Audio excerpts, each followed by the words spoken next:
Bismillahir Rahmanir Rahim. Assalamu alaikum, dear viewers. Welcome to this session of a Meezan lecture series. So, this is our third session on the Shariah of Jihad. We had started to discuss this all important topic of Islam 2 sessions ago, and we will carry on from where we left in our last session. Just to recap, the most important and the most fundamental thing regarding the whole concept of jihad is concerned. We have to understand, first of all, that jihad, whenever it takes the form of qital, which means an armed conflict, then this can only be done and undertaken by state authorities, by a properly organized government, of course, and it would be something that the ruler of that government would have ordered. Other than that, there is absolutely no possibility that any person on his own or her own or any group organization starts any such militant activity. So, all military activity has to be initiated by a state authority. No single person has been given this prerogative. We have discussed this earlier also, that only in the Medinan period were the Muslims allowed to take up arms against their enemies and show aggression. In the whole Meccan period, which lasted for more than a decade, even though they were persecuted, even though they were treated extremely harshly, and they had to twice go to Abyssinia and migrate there to escape the sufferings that were caused on them by the Quraysh, and the tremendous amount of suffering we have also seen in our history books, in which we know how Bilal radhiyallahu anhu, he was really subjected to a lot of torture.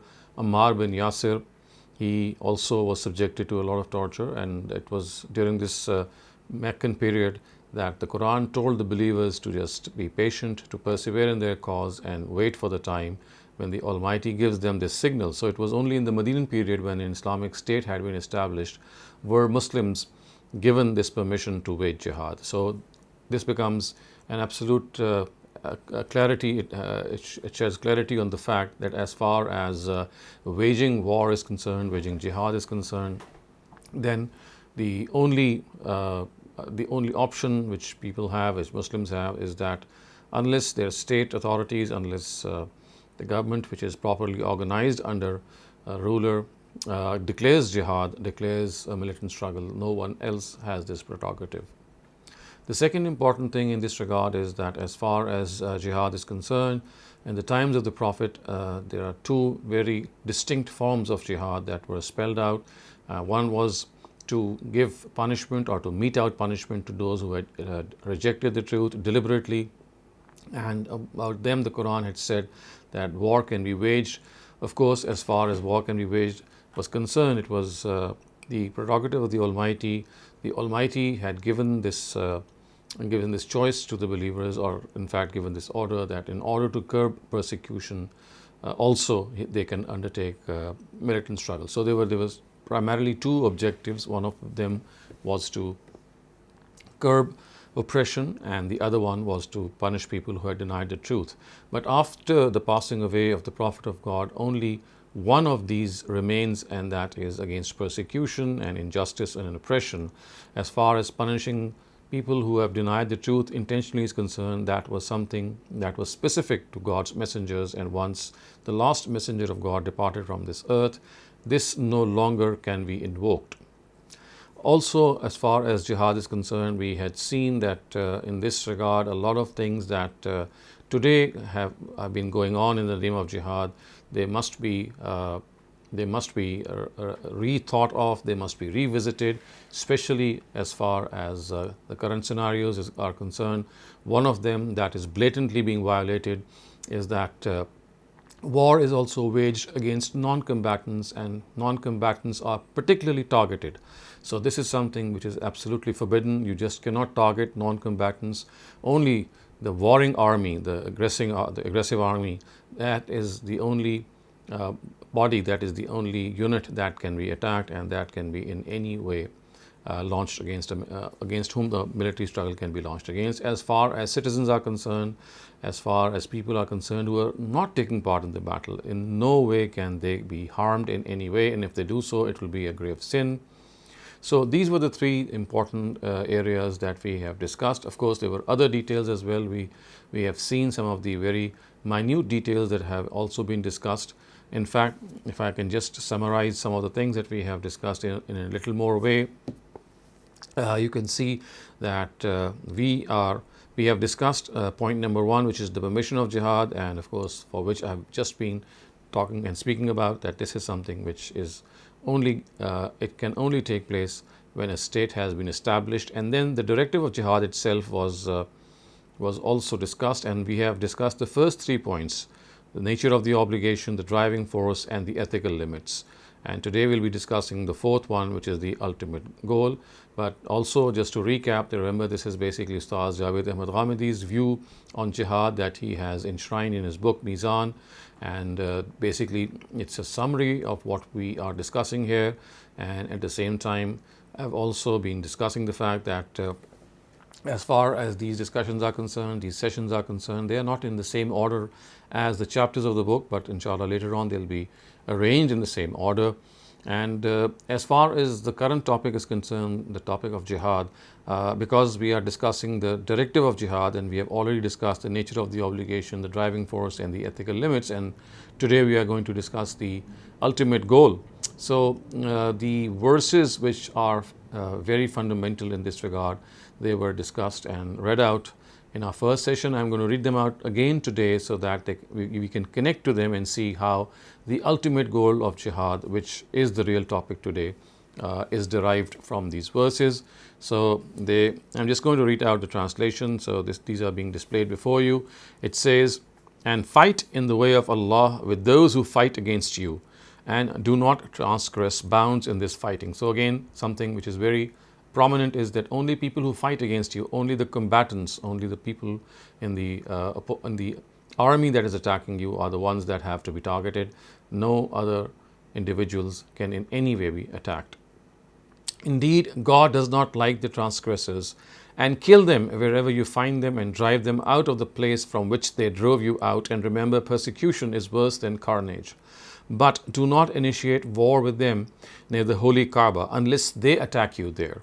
So an important thing is that the war cannot be initiated in the vicinity of the holy Kaaba, and it can only be done as a defensive measure. And of course, this was also something that the Muslims and the believers, when they undertook or they decided to undertake jihad, was something of a possibility. And because of the fact that they were living in Medina and they wanted to go and visit the holy Kaaba, there was always a chance that the Quraysh would stop them, and then bloodshed would result. So in this background, it is being said, it has been clearly said, that you just cannot initiate any bloodshed unless you face bloodshed, unless you face an attack.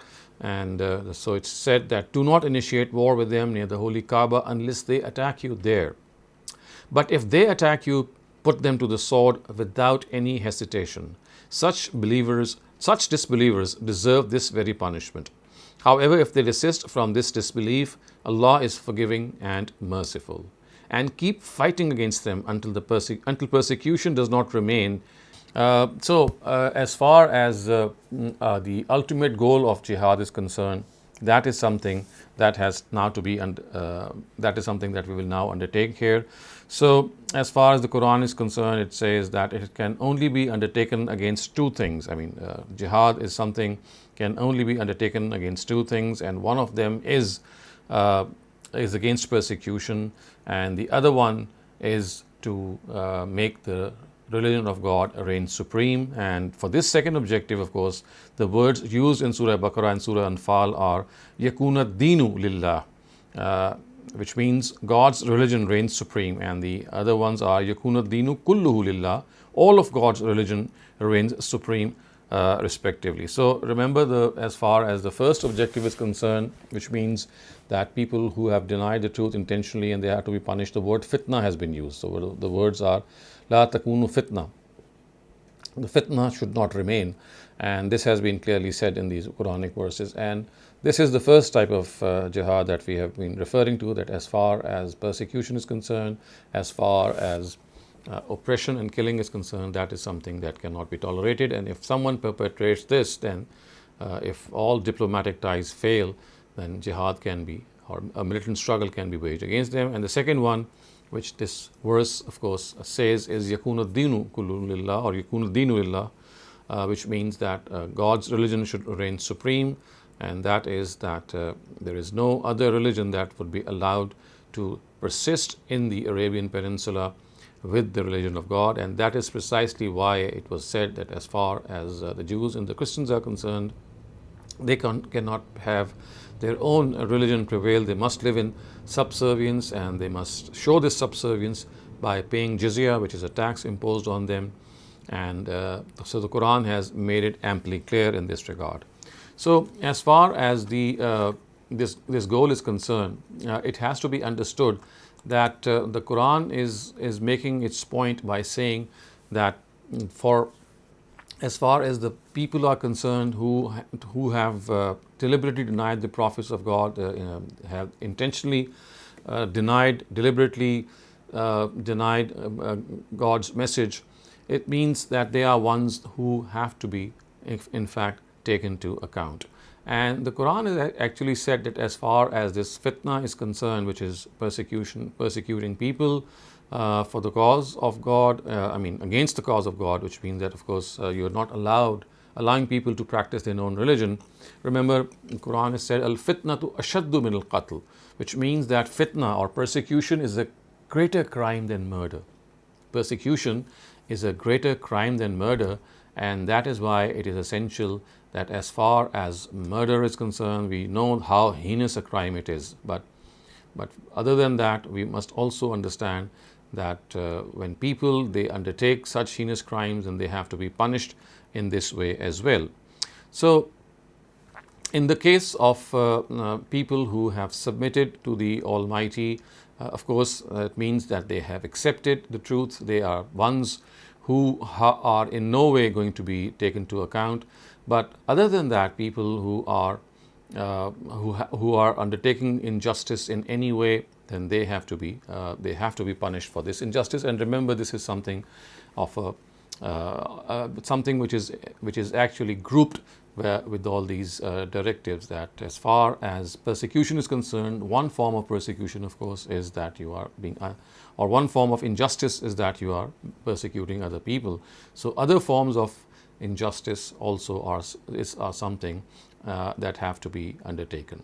Now, as far as the fact is concerned that why should people be punished who have intentionally denied the truth, for that we have to go a little bit deeper and understand the whole concept of the law of messengerhood. We have discussed it in other sessions as well, because this law is something which relates in various ways to various parts and contents of Islam. So here it has to be understood that the Almighty has said, and you can see that this law is being displayed on your screens. It says, وَلِكُلِّ أُمَّةٍ رَسُولٌ فَإِذَا جَاءَ رَسُولُهُمْ قُضِيَ بَيْنَهُمْ بِالْقِسْطِ وَهُمْ لَا يُظْلَمُونَ. And for each community there is a messenger, then when their messenger comes, their fate is decided with justice, and they are not wronged.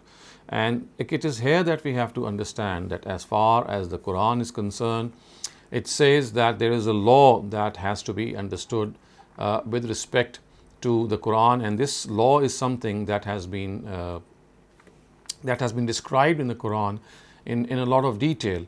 And that is that as far as individuals are concerned, if they in any way are guilty of denying prophets of God and messengers of God, then about them the Quran says then that they cannot in any way be allowed to go scot-free. They have to be punished. And for this, the law that has just been described here, dear viewers, is something that we must concentrate on. This is what we call as the law of Itmamul Hujjah. It means that as far as individuals are concerned, people who deny a prophet of God intentionally, they are put to God's test in a way that as far as those people are concerned who are primarily monotheists, God gives them the opportunity to live on their religion as much as they can. However, they must live in subservience. So as far as the Jews and the Christians are concerned, because they are primarily monotheists, so they were allowed to live on their religion as far as their own independence was concerned, but they had to live in subservience. So the Quran has been very specific in this regard, and it says that people who have taken up any aggression against the messenger of God, and of course not only that, but they are also guilty of knowing what the truth is. They are absolutely aware of the fact that as far as religion is concerned, they are absolutely clear about it. They acknowledge God's messenger, but they say that we will not accept him in any way. About such people, the Quran says that this deliberate denial is something which only God would know. There is no other person other than God who can know whether a person is intentionally denying out of his or her own intention or not. So it is God who tells his messenger that now it is the time that he has to migrate from his people, he has to leave his people, and they are ones who will now be subjected to punishment, either through divine disasters and divine calamities, these various forms of elements of nature like earthquakes and tornadoes and cyclones will destroy them.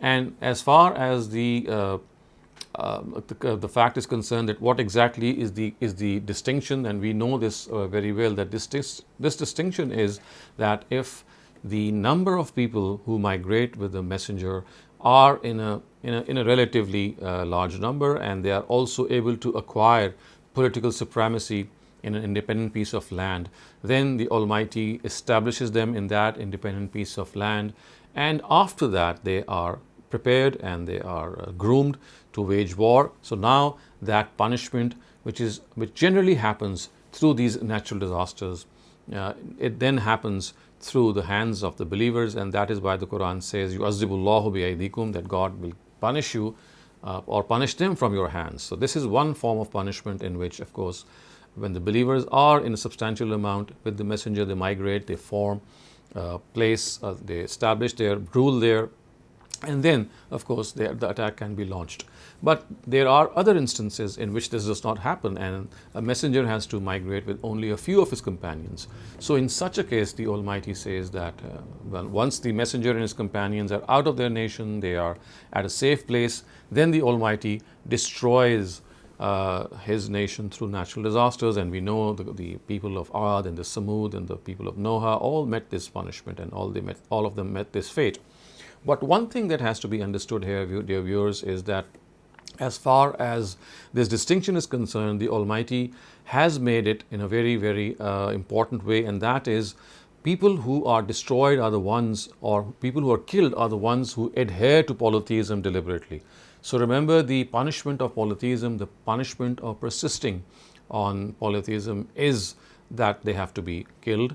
This is the same punishment which the Almighty will implement in the hereafter.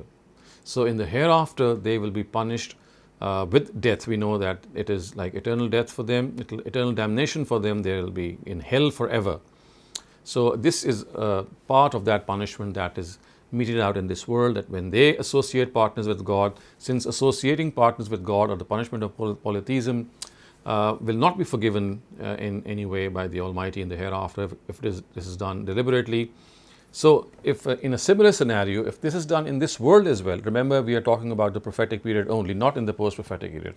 So in the prophetic period, if people are guilty of this, of associating partners with God, and in the presence of a God's messenger, they arrive, they come, and they still, in a very defiant way, don't accept this, then they are put to death, because this death is the punishment of associating partners with God. Other than that, there are people, of course, who are not punished in this way, and about them the Quran says very clearly that they are ones who are basically monotheists.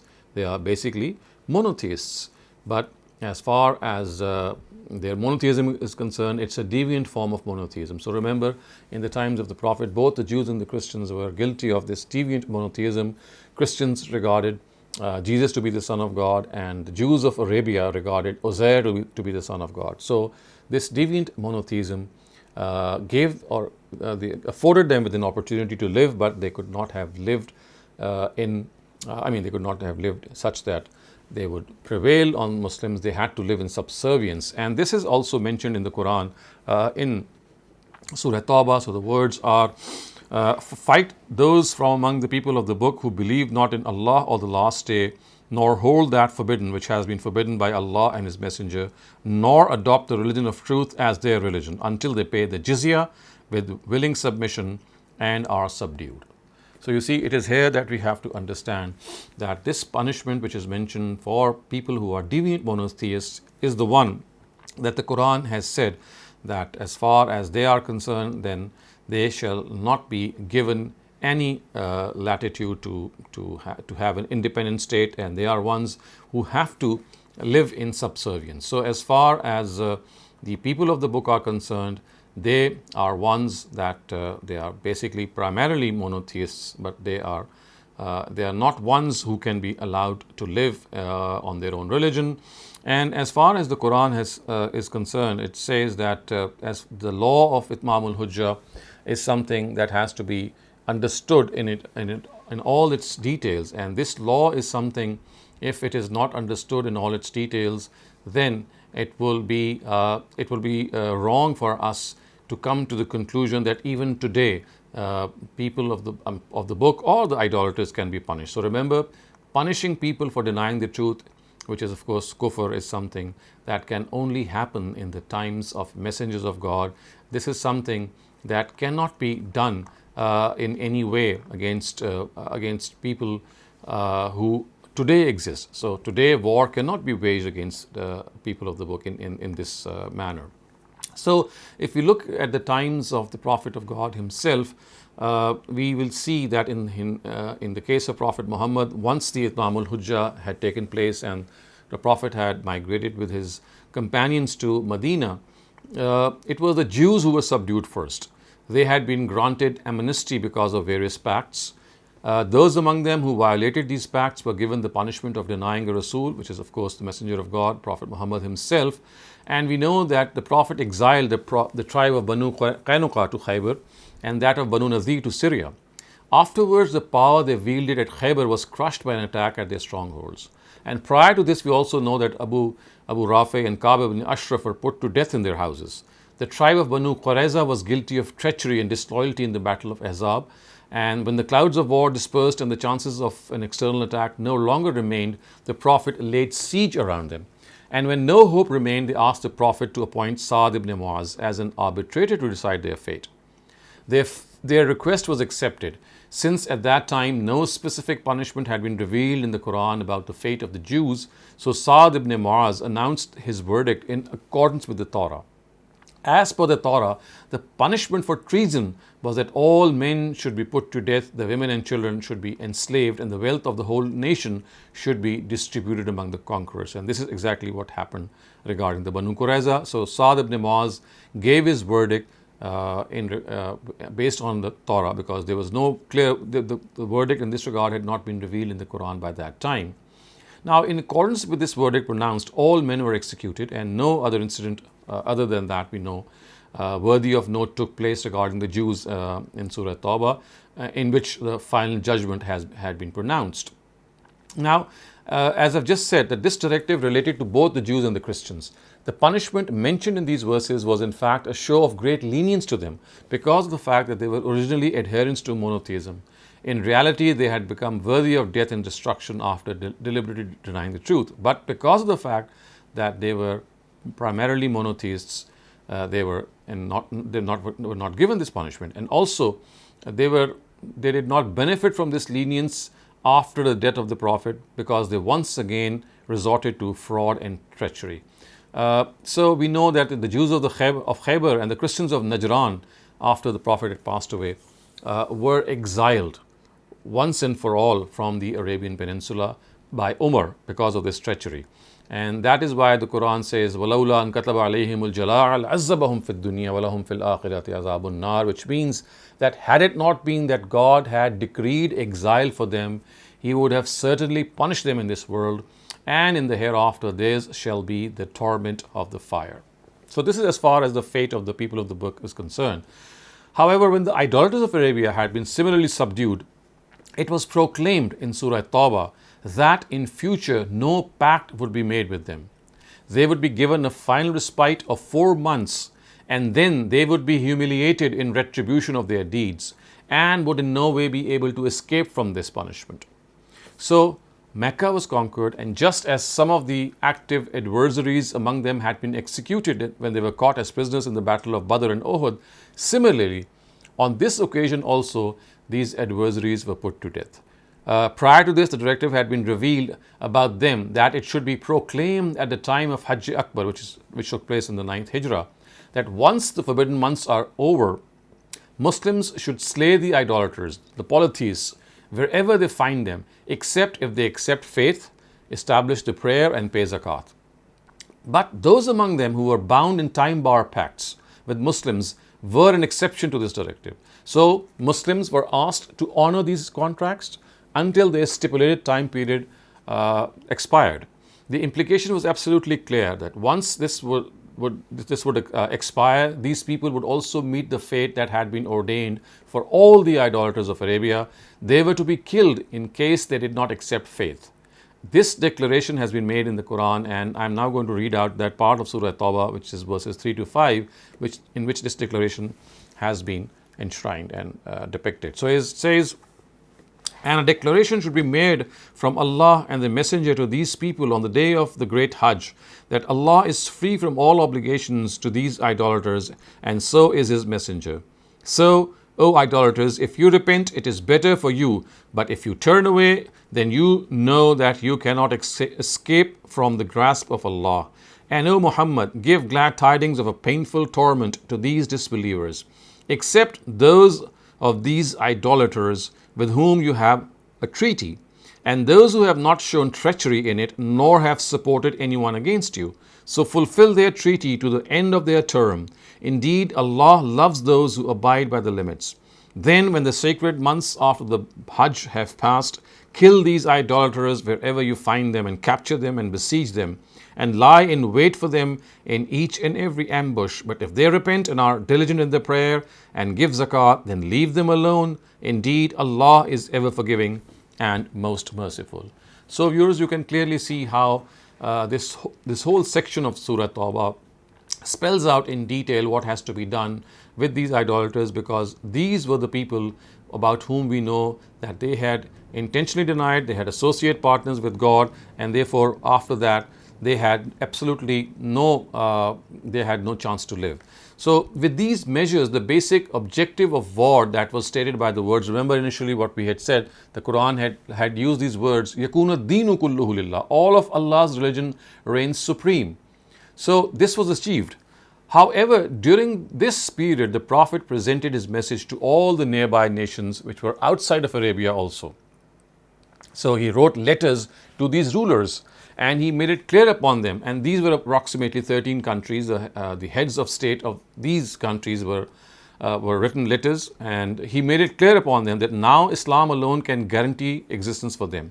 This meant that just as the truth had been conclusively communicated through the Prophet to the idolaters and the people of the Book of Arabia, it shall also be conclusively communicated before his death to these nations.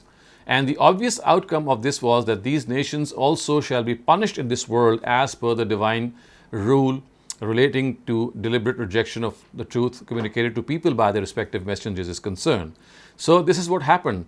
And also, after consolidating their rule in the Arabian Peninsula, the companions, in the light of this directive, they completed this task, which was actually initiated by the Prophet.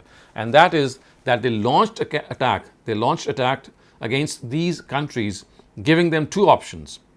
If they wanted to remain alive, they have to accept faith, or to accept a life of subjugation by paying jizya. So none of these nations was an adherent to polytheism in the real sense. Otherwise, they would have been treated in the same way as the idolaters of Arabia. So all these 13 states were primarily of the nature of the people of the book, and they were the ones about whom we can clearly say that to whom the truth was communicated. They knew what was going on in the land of Arabia. It was not just the letters that were sent to them that became a cause of their punishment. Remember, after the letters, the Prophet remained alive for many years, 6 or 7 years after these letters were sent, and the fate of what happened in Arabia of these denominations was evident to them. It was discussed. and it was communicated right across the borders of Arabia to these 13 countries, and they very well knew. So as a result, they also became subservient, they also became recipient of this message.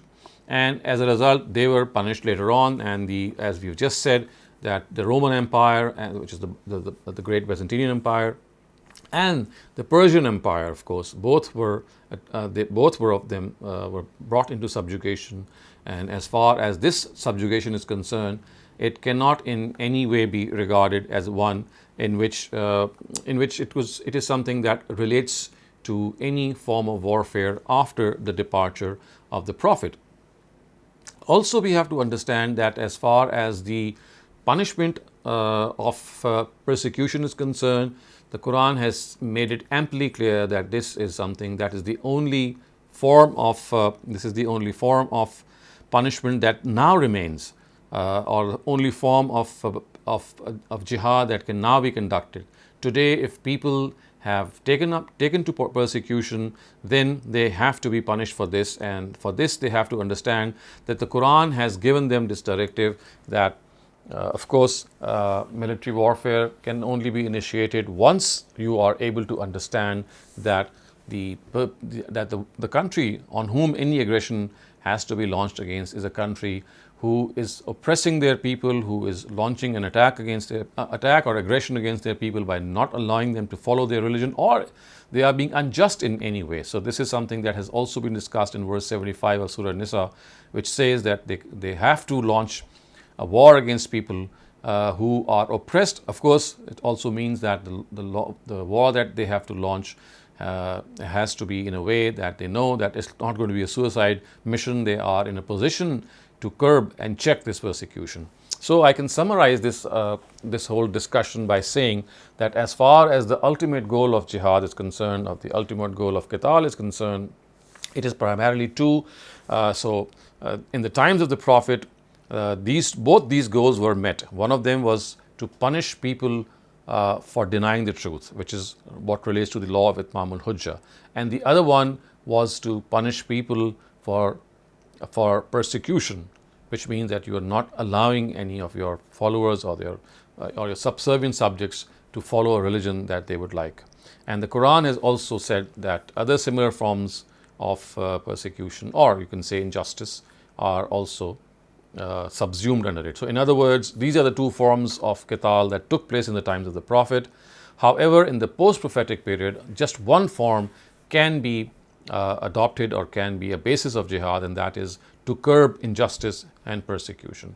As far as punishing people for denying the truth is concerned, this type of militant struggle or this type of jihad was solely the prerogative of God's messengers. It cannot be extended in the post-messenger era, in the post-prophetic era. So today, of course, that is something that cannot even be initiated in any way. The only form of jihad that can today take place is the one which I just described before you, against oppression and persecution, and that too when we are absolutely sure of the fact that this is a battle that is reasonably has a very high chance of winning, and at the same time also all diplomatic ties have failed. Yes, we do have some more topics that we will inshallah discuss in our next sessions, which include divine help, the captives of war, the spoils of war. These are directives and topics that we shall discuss, but primarily as far as the directive itself is concerned, we have covered a very major part of that. And with those words which I spoke at the beginning of this session, that remember this qital or this militant armed struggle is something that cannot be undertaken by any individual or organization. It can only be undertaken by a state, a country, a government, and if that is not the case, then we are not allowed to lift arms in any way. It is something which we have seen from the Seerah of the Prophet, we have seen from the Quran, that only Muslims, once they had migrated to Medina, were they allowed to lift arms. As far as the fact is concerned, that in Mecca they were severely persecuted, they were severely put to torture and punishment, but not once were they allowed to fight back in any way. This permission only came once they had landed in Medina, and that too in the form of that they were now part of empire. They were part of the first state of the Muslim empire, and that was, of course, that was established in Medina, and the Prophet was its ruler. So I will end my session here with this important confirmation that this is a topic that has to be understood in its very fine details. And remember, one of the causes of today's militancy is by not understanding this law, and the wars which the Prophet of God undertook in his own times, or the ones in which he were attacked, are regarded to be analogous as extrapolation that today also we can wage war in a similar way. Remember, those wars were primarily concerned with the law of Itmam al-Hujjah, the law of messengerhood. They cannot be in any way applied today, and today the only way or the only form of militant struggle is against persecution. So the likes of people like Mullah Umar or Osama bin Laden or Abu Bakr Baghdadi, who have undertaken this very enterprise, and even today or in the last few decades they are continuing this struggle, and they receive inspiration or derive inspiration from those Quranic verses which are specifically meant from prophets of God or for messengers of God. They have really misunderstood the purport of the Quran, and in this way they are guilty of playing God, because it is only God who can punish people for denying the truth, not we in any way. He did so in the times of his messengers because he used his messengers and their companions as his own instruments of justice. This does not take place in the prophetic era. And if we are able to understand this very fine point, we would be able to understand the whole Quran in a way that will make a lot of sense in a lot of its directives. Otherwise, of course, it would be something that we are in no way to justify, as is the case today. So if you have any questions regarding what we have studied today, please raise them. Thank you very much, Dr. Saleem. Our first question asks, now as the Muslim Ummah is scattered in the form of a number of independent Islamic countries, can each of the Islamic country in its individuality decide to wage qital against those who persecute Muslims in other countries? Yes, that is correct. So individually, that is a decision that now can be made on an individual basis, because each of them is now an organized country. And so therefore, before they even do that, they have to also see that most of the Muslim countries today are signatories in the United Nations Charter of Peace, in which they have undertaken and given their consent that they will not wage war against other countries. So first of all, they have to either strike off their commitment or the promise they have made, and they must give a very cogent reason that if they are drawing away from this commitment, then it is because they are trying to stop another country from committing aggression against its subjects. And also, of course, they have to be reasonably sure that if they are doing so, then they are not going to undertake a battle that is destined to be lost. It has to be waged to be won, actually.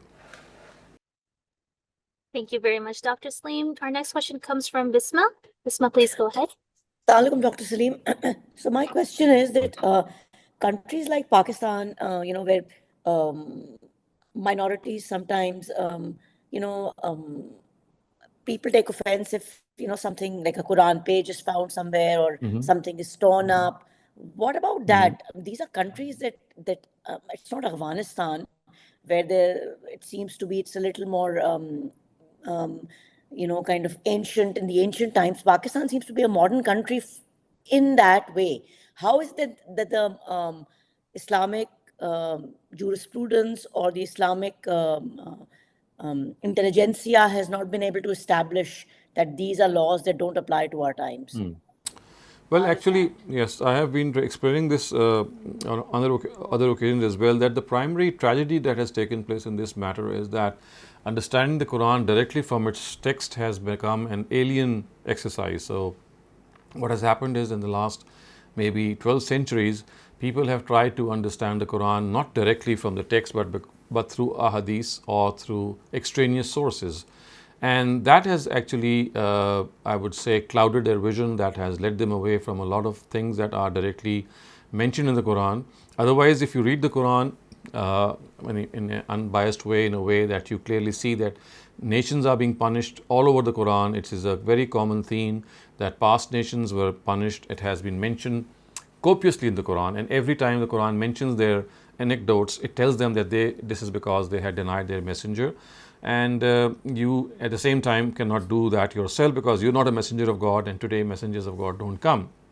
But as I said, that this is something that I would call it a big intellectual tragedy, because by not understanding this distinction, this difference, all this military aggression and all this terrorism that we today see so rampant all over the world, every now and then we see its episodes igniting one country or the other, taking place so frequently. So that's what comes to my mind, that primarily a law that is so, I mean, it's like that law repeating itself over and over again every time you read the Quran, because you read the history of the past nations, you are told that they have been destroyed by the Almighty. The only difference is that, of course, in the case of Prophet Muhammad, there were no natural disasters that were invoked by the Almighty. So in the case of the past nations, of course, these natural disasters were the one who destroyed the nations who were denied. So another cause of misconception that could be gauged is that in the times of Prophet Muhammad, because of the fact that a radical departure took place in the form of this punishment, and that was that the Prophet and his companions were assigned the same task as was assigned to natural disasters in the past. So what the job that was done by natural disasters in the past, which was to destroy nations who were denied, was now given to the Prophet and his companions, and they were told that now they are going to act as those disasters. Now they are the cyclones and the tornadoes and the earthquakes that took place in former periods. So this perhaps could be another reason that clouded the vision, because it is something that is so apparent. And maybe another third thing that comes to my mind now that you've asked this question is that look what the Quran has said about the Prophet. It said, "Laqad kana lakum fi Rasulillahi uswatun hasana," that the best example of the best example of good conduct is your Prophet. So when they saw, or when they observed that the Prophet was also given this authority that he could wage war against disbelievers to punish them, so they thought that they are just following him, without realizing that yes, the Prophet is Uswa Hasana, he's an exemplar to all of us, but not in some of the very specific areas. Thus, for example, look at the fact that he had to pray 6 prayers. For example, it's mandatory to pray 5 times for us, but for him the tahajjud prayer was mandatory. So that is a special thing. So in that case, you cannot say that you have to follow the Prophet. So similarly, he was given the permission to marry more than 4 wives, and that has a very specific context. Again, you cannot make him an exemplar here. So in a similar way, in the case of Qital also, he was given a specific prerogative, and that was not the only one that he was given. All other and previous messengers of God also were given that commandment or prerogative, but it was extended or unfortunately not understood. So that is what comes to my mind. So had people been perhaps more generous in reading the Quran directly and understanding it, and not taken the route of going to the Quran through extraneous means like hadith or history, this law might have been understood much earlier, I would say.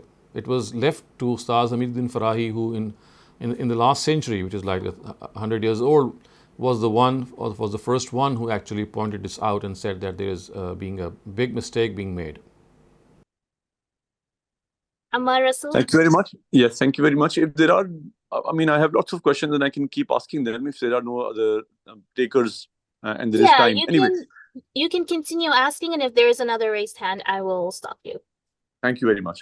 Dr. Saleem, about this particular thing that you just said, and I have thought about this before as well, that if, you are saying that it was only 100 years ago that Ustad Amin Ahsan Islahi pointed out this... to be precise, it's Samiruddin Farahi, actually, his teacher. Sorry. This gentleman, noble gentleman, he pointed out that this is a divine law that keeps repeating itself in the times of the prophets, and it has happened in our case as well, and we have to look at these verses in a different way. And so would it not have been better if these very harsh verses, very harsh sounding verses, against those who do not believe, might have been delivered to the Prophet in secret or in private, and had not been made part of the Quran, which is going to be a book which is forever till the final days. So obviously, my understanding is that there is a lot of communication that is happening between God and the Prophet, which is in private and it does not make it to the Quran. Why was it important for God to make these verses then part of the Quran, whereas in his knowledge he understood that these verses will be misunderstood? So you see, first of all, you have to understand that, misunderstood or misunderstanding is something that can nevertheless take place in any sort of circumstances. So, had the suggestion that you're delivering that God should have maybe done this in private, this could have caused a greater confusion, because now we find the Prophet would be doing something, and that something is not even recorded in any of the texts, and it would have become all the more reason for people to follow him, because whatever he would have done would have been communicated. Of course, that is something that could not have been left to posterity. So now it would have been even more dangerous that people would now see that, well, if the Prophet was waging war, if he was killing people, then we also have to follow suit. So I think it is not that this methodology should have been adopted. I think the current methodology, if you look at the fact that Muslims did not actually, instead of understanding the Quran directly from the sources, had they not undertaken this course, it would not have been a difficult task at all. It is because of the fact that in our own understanding, we took a different route in understanding the Quran. The Almighty in His own right had said, Hudal lin-nas, this is a guidance from mankind, it is for everyone. And therefore it said that now you have to directly understand it. So He could not have done anything, because He had given us the freedom to choose, and He gave us this freedom to understand the Quran in whatever way we liked. And what happened was that as far as when we tried to understand the Book of God, we left the Book of God either to just learn it by heart, or to use it as a means to for the dear departed to have their sins deleted from their record. So this is something that of course was we are more guilty of that, I would say. So in any case, the third important point that I'd like to make here is that even if you make a gross misinterpretation of God's verses or His revelations, if you are very sincere in your understanding those verses, then yes, they will have their negative impact in this world, and that negative impact is something that we are seeing. But as far as the hereafter is concerned, that these differences of opinion would not reflect there, in my understanding, which means that a person who sincerely understood the Quran, even if it was a wrong interpretation, and he followed that interpretation, in the hereafter his fate is safe, I would say, because he did not do something wrong which is deliberate, something which was intentional. It is that he just misunderstood. Yes, if he was careless in his understanding, yes, if he did not give enough time, that would be called to question. But for example, a person like Osama bin Laden or Mullah Omar, they sincerely, tried to understand the Quran, and this is how they got this conclusion that, well, we have to follow the Prophet, and whatever he did, we need to do. And they could not make this distinction in their understanding. So, as I said, the negative impact of that is going to definitely take place in this world. But as far as the hereafter is concerned, remember, it's not that you understand the Quran exactly as what God would have wanted you to understand, that would take you to a paradise. That's not what the Almighty has said. The Almighty has said that whatever you understand, and you give your best shot at that understanding, and then follow that understanding and implement it, and if you do that, even if you end at the wrong side, you will still be considered worthy of salvation. So I think that is also what we have to see, that in the grand scheme of things, the negative result of this misunderstanding, especially when the matter is of life and death, will take place in this world, but not in the hereafter. Dr. Saab, very quickly, if I can ask a follow-up question. Obviously, the Prophet understood what the intention of these verses were, and the followers of the Prophet, the people who were alive in this time, understood what the time span, the limited time span of these verses was, that it was applicable only during the life of the Prophet and his mission. By what time do you think in Islamic history did we lose the meaning of the time limitation of these verses? Because obviously the people who were living in his times, and then the next generation and the next generation after that, would have known that these verses had limited application. I think it was very soon. It was quite soon after the departure of the Prophet, and this is because, you see, once the Romans and the Persian empires had been conquered in the times of the third and fourth caliph, this distinction that a further conquest after them is something that is unwarranted and you should not cross a certain area. That was very, very much apparent to these companions. So we know that the Caliph Umar in his own times, when once the army that he has sent had conquered the area, that the part where the Prophet has sent his letters, it is reported that once the army decided to cross that area, and the Caliph Umar stopped them and said that we cannot go beyond this area. It is only until this area is that law of Itmamul Hujjah applicable. So yes, in their understanding it was there, but once the whole Muslim empire had expanded to, you know that when the Roman and the Persian empires came under the subjugation of the Muslim empire, it was a huge amount of territory that had come under their rule. So later on, in the times of the Umayyads, I would say, and the Abbasids before them and after them, of course, it was like a momentum that had been built up of conquests, and without realizing that it was not a conquest that was assigned to them because of the fact they are going to wage war and punish people. It was as if that in that momentum, our own fiqh and our own jurists, that they were not very precise in this command. And of course, remember, the command of waging war against persecution, something was already there.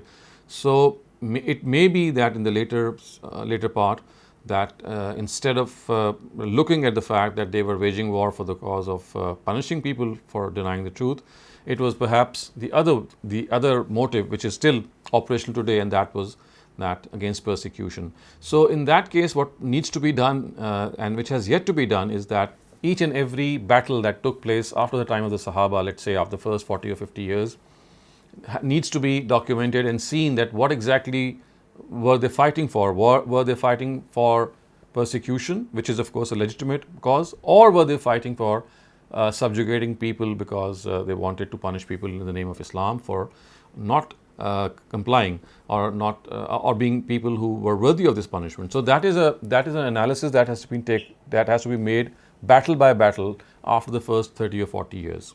Riaz, you're up next. Please go ahead.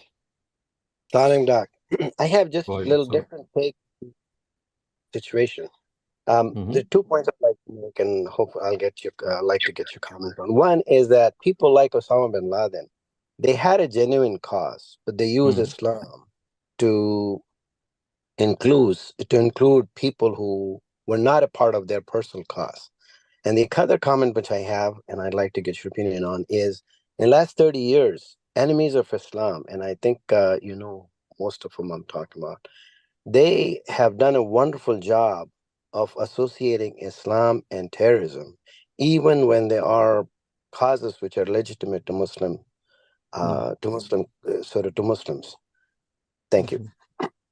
So you see, as far as Osama bin Laden is concerned, I mean, if you say that he was misusing the Quran or wrongly using the Quran, I mean, that is something relative. Yes, to me, he was doing that. He was not, I mean, he had a wrong interpretation of Islam. But I think what he himself had is something only God can judge, that if he understood his interpretation to be the only correct version, and he was very sincere in following that, then I mean, I cannot say about that. I cannot judge Mr. bin Laden according to my data that I have. All that I can say is that if he was sincere and whatever he did was in all sincerity, then its evil or its wrong impact, we do face that in this world. But in the hereafter, if he did something in a way that he was absolutely sincere, and that is what he understood, and that is what he did in a very auspicious way, so that is for God to judge. I cannot comment on that, and I cannot say that, well, he has misused those verses. All that I can say, I mean, my understanding is that he has grossly misinterpreted them. But as I said, that misinterpretation, what is misinterpretation to me, is a correct interpretation to him. So that is what God has to decide on the day of judgment. And I mean, this is what I feel. And I forgot your second comment. The second comment is the enemies of Islam have done a wonderful of associating evil. So yeah, that I agree. That I do agree with you. You see, what has happened is that even if a handful of people have misinterpreted Islam, it's not that 99% of the Muslim ummah or population is with them. I mean, these are just handful of people, maybe less than 1%.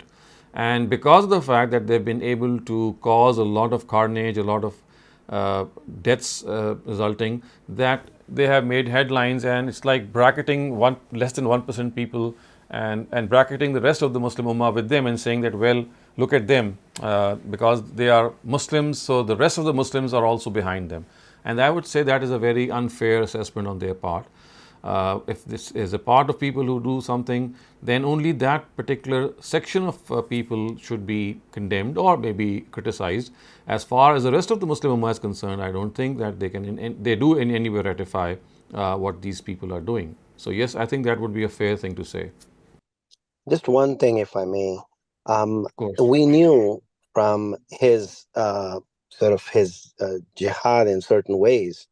I'm just bringing up him simply because I know this could happen anytime in future, which is that we know already that Osama bin Laden was cornered, and he loved to basically take the revenge for the Westerners getting into Saudi and so on historically.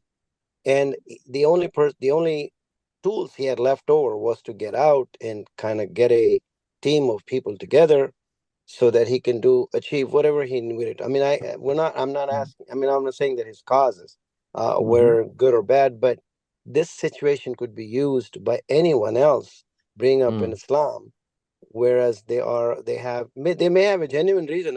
That's fine, but particularly relevant to them rather than the whole ummah.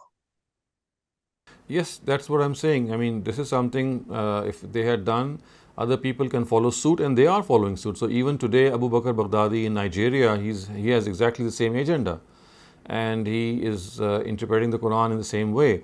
But remember one thing, that this is much before Osama bin Laden became very prominent. I have talked about this before as well, that in the 1990s, to be exact, it's 1994, I think, he issued a communique in which he had declared the United States to be his enemy number one. And in that communique, in that declaration, there were certain Quranic verses cited. And amongst those verses were the verses that we have just discussed, that are found in Surah Tawbah, which are specific to God's messenger. So I think that we also to understand that he was being governed by an ideology that he had derived from the Quran, but which I said actually is a particular case or a very specific case of misinterpreting the nusus or the injunctions of the Quran, because those injunctions and those verses are specific to God's messenger. And he had cited exactly those verses and said that, look, this is what the Quran says. So the words that I do remember were فَقَاتِلُوا أَئِمَّةَ الْكُفْرِ, which are one of the verses of Surah Tawbah. It says that kill or fight these leaders of disbelief, and he said this leader of disbelief today is the United States. So I think that this is what he believed, and yes, of course, I would say wrongly believed, but then that is what he believed sincerely. And if this is really the case, that he sincerely believed that he was following the Quran, that's what I'm saying, that in the hereafter, in all probability, inshallah, God will judge him on what he sincerely understood. Thank you very much, Dr. Saleem. Our next question asks, why is it that this very important concept of distinction between the two phases, prophetic times and post-prophetic times, were not recognized by the ulama in the subsequent generations? I think I've just answered this question a while ago. Exactly the same question. The real reason was that the ulama seldom took their understanding from the Quran directly. They were more occupied with fiqh, they were more occupied with hadith, and they were less occupied with understanding the Quran directly from its text. And that is one of the primary reasons that it never dawned upon them that this is a distinction that has been made by the Quran it's not anything like saying something that the Quran has said a few verses about this whole law. The Quran has made it amply clear every now and then that as far as the law of Itmam al-Hujjah is concerned, as the law of messenger is concerned, it is like one of the largest or one of the most prominent discussed topics of the Quran. But because the Quran never came into direct deliberation, direct understanding since the very beginning, maybe I would say very earlier on, that now things have started to happen in a different way. Thank you, Dr. Saleem. Bisma, please go ahead. So, Dr. Saleem, my question is, do you think it has something to do with power as well? That the intelligentsia that was, because Islam doesn't really give us, the Pope kind of a concept that Christianity does. Do you think it was more a control thing that the Maulvis at that time may have wanted? No, I don't think so. I don't think so. I think this was not any of the causes. I sincerely think that the cause was not understanding the distinctive position of the messengers of God.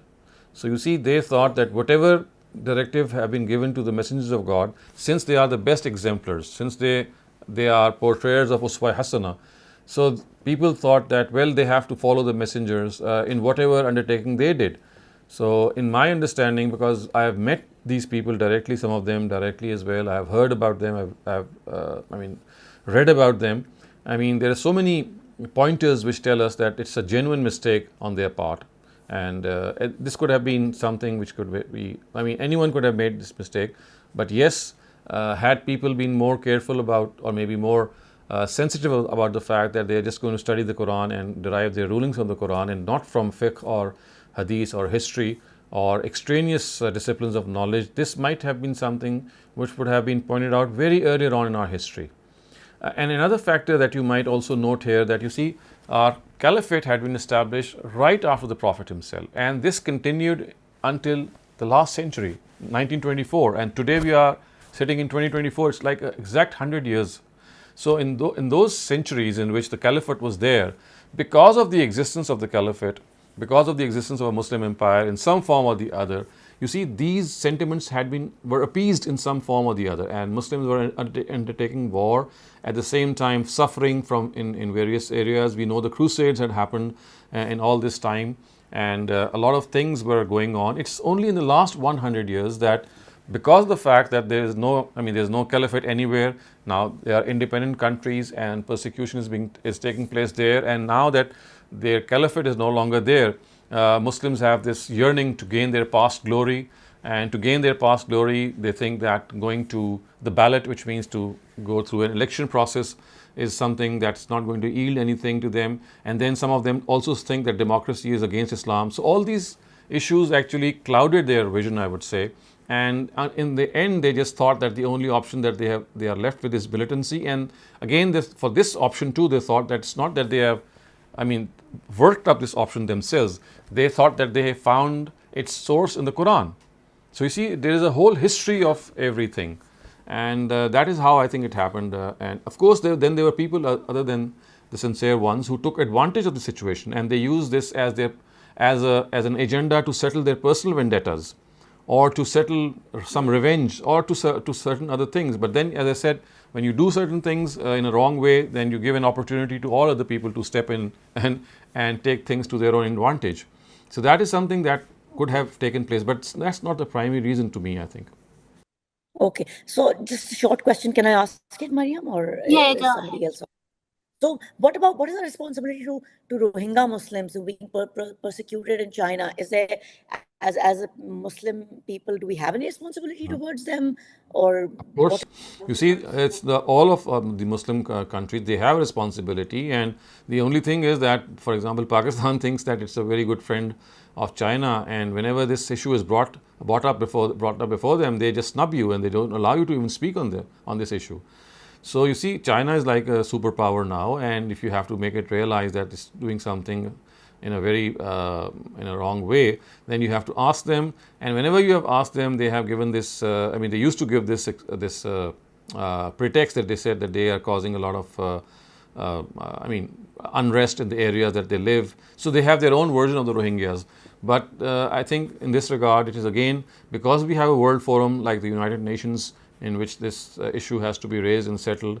It's not just that you can wage war against China, because I have said this earlier on also, that today waging war cannot be an option unless and until you withdraw as a signatory from the United Nations, because almost every Muslim country has entered into this pact that it will not commit any aggression. So, you first need to call them to account in the United Nations platform and tell them to be answerable for what they did.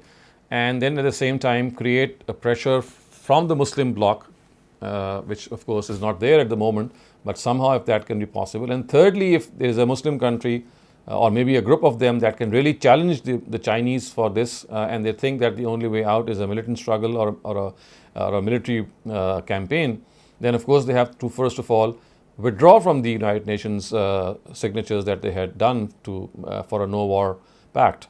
So these are a lot of steps, and there's a lot of things that are hindrances towards this. But one thing is certain, and that is that any moral pressure which these Muslim countries can create, they are not creating that even. Even there's no one talking about them in a sufficient way, because everyone is afraid of China. So remember, Chinese, there's a communist regime there. They would not allow people to, even within their own country, there is a big hush up. Of course, there are good people there as well. So they are, if they talk about what their country is doing, they're just going to be picked up and just disappear.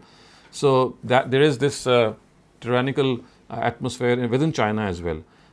And outside of China, we know that very few people or very few countries are in a position to take them to task in any way. I'm not taking in a negative way, but even to ask them to explain what they are doing. So even that is not happening. Thank you so much for that, Dr. Saleem. Thank you. Ammar Rasul, please go ahead. We're short on time, so please try to keep your questions concise. Thank you very much. Very quickly, I want to say that the Rohingya Muslims are in Burma, and the Muslims being persecuted in China are the Uyghur Muslims. Okay. Oh, yes, Here is my question. Correct. Yes. Here is my question. Dr. Saab, I wanted to ask you about the liberation movement of Algeria. This starts in 1950s, and they, during the 20 years, they are able to win their liberation. And this liberation movement becomes an inspiration for South Africa and for the liberation movement in Palestine and for the liberation movement even in Ireland. And what is strange is that these people are not only attacking combatants, they are also attacking non-combatants, because there are huge French quarters just like in Israel and Palestine right now. And correct. These Muslims are going in and they are attacking non-combatants and civilians constantly. Also, from the Quranic rule or the God's rule point of view about you being somewhat commensurate to your enemy as far as power, military power is concerned, these people were nowhere near to the power of the French military. Yet, God somehow granted them victory and they won their liberation, and now they have a free country. How do you see this? How do you explain this? Because I think this is not God granting them victory. This is their evil ways that have come to fruition, I would say. So it's not that God is going to interfere in such matters. Remember, God just interferes in the times of His messengers, and He does not let such things happen. For the post-prophetic era, the Almighty does not interfere in these matters and lets these matters happen, because for the post-prophetic era, the Almighty's law is that He's going to take an account of these actions in the hereafter. So we cannot ascribe this victory to the Almighty letting them win. They use wrong measures. I mean, there are several examples in history, in our own history as well, in our Ottoman history, in our Mughal history, and many other parts of the world, in which Muslims have employed wrong measures or against the Sharia measures, I would say, and they have still won. So we cannot attribute this victory to the fact that God is helping us. I mean, it's just God's law of trial and test, in which He's letting us do whatever we like and then calling us account once and for all in the hereafter. And of course, there are other things at play as well. It's not just the Algerians or their own freedom fighters doing that. We have reports of many other countries and other players, so to speak, who are world players, who have their own say, and they are also having a role in that. So I think it's not as simple as we are thinking it is. There are a number of other things, other factors as well, and even if those factors are accounted for, we cannot say that it's like God's help that has come to them.